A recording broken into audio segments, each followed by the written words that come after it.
Number two is others making me new. Number three is setting me free, and I am free indeed. Number one, I believe in you. Number two is others making me new. Number three, he's setting me free, and I am free indeed. So I'm singing na na na na na na na na. Jesus, I am free. So I'm singing na na na na na na na. Jesus, I am free. So I'm singing na na na na na na na. Jesus, I am free.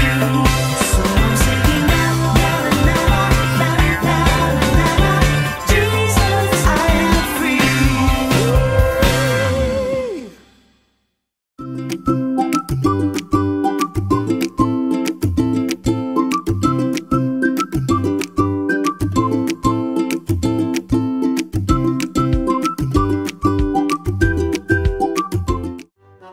Adik-adik, mau tahu nggak kalau Chaplin itu dulu karena takut dibully temen-temennya. Dia jadi orang yang minder banget, pemalu, nggak berani berteman deh pokoknya. Tapi sekarang, lihat deh, Chaplin udah bebas dari rasa takut karena dia percaya Tuhan selalu kasih keberanian, udah free. Jadinya dia lebih pede dong buat berteman sama semua orang. Dan ternyata nih, temen-temennya baik kok, nggak seburuk yang dia bayangin. Ingat Rapunzel kan? Dia itu selalu takut karena pernah dikunci di atas menara sama ibu tirinya.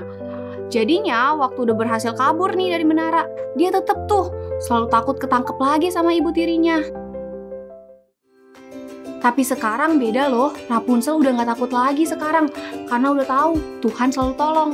Jadinya sekarang kemana aja dia pergi, dia suka nyanyi-nyanyi, suka dancing, nikmatin pemandangan, pokoknya ceria banget deh. Nah, kalau prajurit satu ini tahu dong, tiap hari kerjanya jagain raja, jagain istana, takut kalau sewaktu-waktu ada musuh.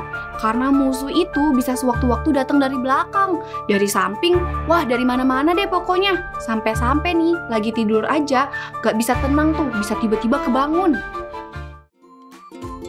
Tapi itu dulu, sekarang beda cerita. Sejak kenal Tuhan dan tahu kalau Tuhan itu selalu menjaga, prajurit tetap sih berjaga-jaga, tapi lebih tenang. Waktu istirahat pun bisa tidur pules, nggak takut dan nggak kebangun tiba-tiba lagi.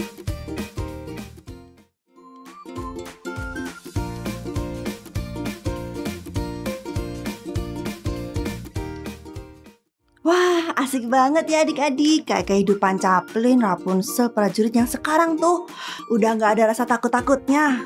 Gitu dong adik-adik. Ingat, kalau takut kan ada Tuhan. Sebut aja nama Tuhan. Memang paling gak enak sih adik-adik kalau kita hidup dalam takut setiap hari. Bayangin nih, mau ketemu teman baru, aku takut. Ada tes lagi, aduh takut gimana ya kalau gak bisa ya. Takut banjir, takut macet, takut kebakaran. Aduh semuanya seperti ditakutin. Gak enak nih adik-adik. Jadi inget nih, ada Tuhan. Jadi kalau takut, sebut aja nama Tuhan Yesus. Oke? Yuk sebelum mulai, kita berdoa dulu ya. Mari kita berdoa adik-adik. Udah siap? Siap dong. Bagus, udah siap semua. Yuk kita berdoa. Bapa di surga, kami bersyukur untuk hari ini. Terima kasih, kami percaya Engkau menyiapkan semua hati kami untuk mendengarkan firman-Mu dan memuji Engkau dengan sepenuh hati. Tuhan Yesus, tolong kami semua. Roh Kudus, urapi setiap kami dan semua kakak yang melayani. Terima kasih Tuhan, dalam nama Yesus kami berdoa. Haleluya, semua sama-sama katakan amin. Nah adik-adik, di Alkitab juga pernah nih ada seorang yang takut terus. Nah namanya tuh Gideon adik-adik. Nah Gideon ini diminta Tuhan secara khusus buat mimpin bangsa Israel, buat ngelawan bangsa Midian. Sampai-sampai Gideon kasih alasan beberapa kali ke Tuhan. Aduh, aku masih muda Tuhan, aku tuh bukan siapa-siapa Tuhan, aku gak jago perang Tuhan. Wah takut banget nih rupanya. Nah yuk kita nonton video ini aja ya. 40 years after Deborah and Barak defeated Sisera, Israel forgot God and began worshiping idols again. Because the Israelites left God's protection, for 7 years, Midianites and Amalekites caused problems for the Israelites. They stole their food and destroyed their homes. Many of the Israelites lived in caves just to survive. God looked around for a leader, someone who would trust him. He found Gideon. Gideon was hiding from the Midianites while he was grinding wheat. Suddenly, the angel of the Lord appeared and said, "The Lord is with you, mighty warrior." Gideon was startled. He was no mighty warrior. His family was the smallest in the tribe of Manasseh. He was certainly not feeling very brave. "I will be with you," God told Gideon. "We will destroy the enemy together." Gideon was not sure. He asked the angel to wait while he made a meal for the angel. He put the meal on a rock, and almost immediately it was burned up by fire. Gideon asked God for 2 more signs. He wanted to be certain that God was with him. He held a fleece in his hand and spoke quietly, "If you are going to help Israel defeat Midian, let this fleece be wet tomorrow morning and the ground under it be dry." The next morning, it was just as Gideon had asked. No dew had touched the ground, but the fleece was soaked. Gideon tested God again. "This time, let the fleece be dry and the ground be wet," he asked. The next morning, his request was granted. Gideon called an army to fight Midian, and 32,000 men joined him. Now God tested Gideon. "There are too many men," God said. "Send some home." Gideon knew that the Midianites and Amalekites had a huge army, but he obeyed God and sent 22,000 men who were afraid home. God tested Gideon again. "Take your men to the river to drink. Look for the ones who drink standing up. Send all the rest home."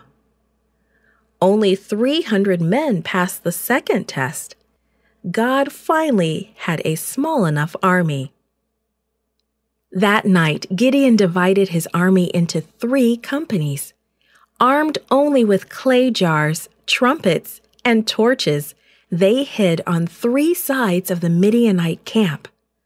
All at once, they blew their trumpets, smashed their jars, lit their torches, and shouted, "For the Lord and Gideon!"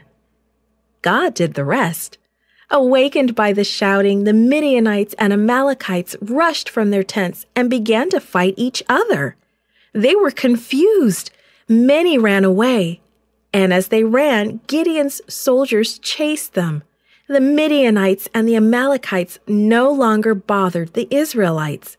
The Israelites could live with no fear because they chose to stay with God.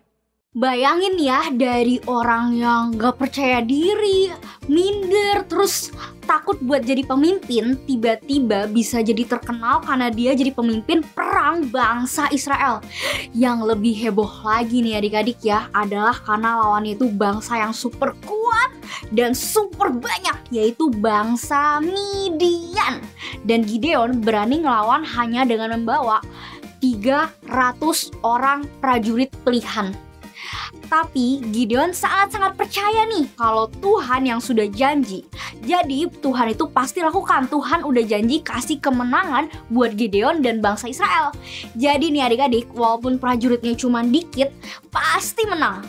Tuh, lihat tuh gimana gagahnya Gideon di medan perang. Janji Tuhan yang hebat-hebat itu bukan cuma buat Gideon. Mungkin adik-adik mikir, ya itu kan cuma buat orang-orang yang di Alkitab aja. Mereka kan emang udah terkenal. Bedalah sama aku. Aku ini cuma anak-anak doang. Biasa banget. Bukan anak yang serba bisa. Jadi ya normal dong kalau suka takut gitu. Tadi kan kakak udah bilang, janji Tuhan itu bukan cuma buat Gideon dan orang-orang di Alkitab aja. Tapi buat kita semua ini. Yang penting kita percaya ya.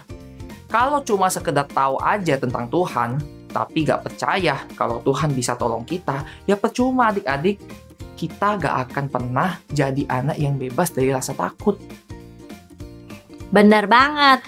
Waktu kita udah bisa bebas dari rasa takut, ternyata tuh kayak mata kita baru kebuka gitu loh adik-adik. Ternyata selama ini gak sesulit yang aku kira. Oh, ternyata aku tuh bisa ngerjain semua ini.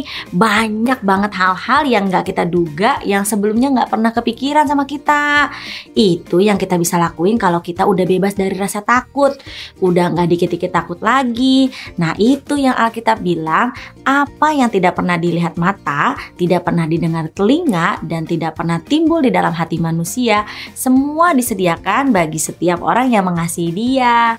Ada tuh tertulis di dalam 1 Korintus 2 ayat 9. Tetapi seperti ada tertulis, apa yang tidak pernah dilihat oleh mata dan tidak pernah didengar oleh telinga dan yang tidak pernah timbul di dalam hati manusia, semua yang disediakan Allah untuk mereka yang mengasihi Dia.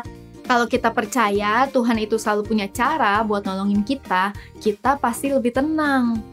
Kalau kita udah tenang, kita bisa lihat caranya Tuhan untuk bantuin kita ngusir rasa takut kita. Itu namanya kita dapat hikmat dari Tuhan. Dan ketika kita udah nggak takut lagi nih, biasanya Tuhan juga akan kasih lihat kita hal-hal yang luar biasa yang Tuhan bisa lakuin di hidup kita. Malah kita sendiri bisa heran loh, oh ternyata bisa ya. Sama seperti kisah Gideon tadi ya.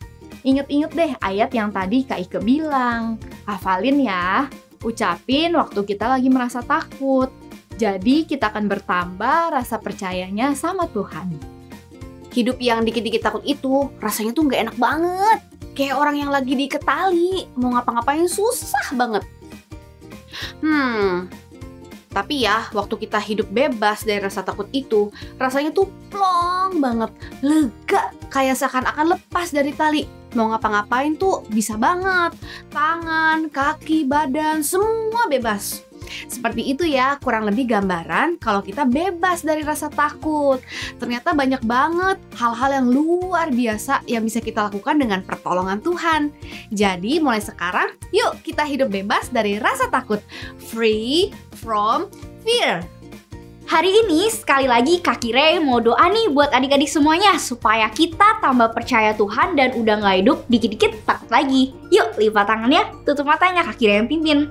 Tuhan Yesus, kami mengucap syukur ya Tuhan atas pesan-pesan hari ini, hikmat yang baru lebih lagi hari ini Tuhan. Kami mau doakan Tuhan agar tiap dari kami, adik-adik yang menonton juga Tuhan, jadi anak-anak yang lebih berani lagi Tuhan, jadi anak-anak yang tahu kalau kita dilindungi Tuhan dan Tuhan yang selalu bersama kita. Terima kasih Tuhan Yesus, kami mengucap syukur atas firman-Mu hari ini. Dalam nama Tuhan Yesus kami sudah berdoa dan mengucap syukur, haleluya, amin.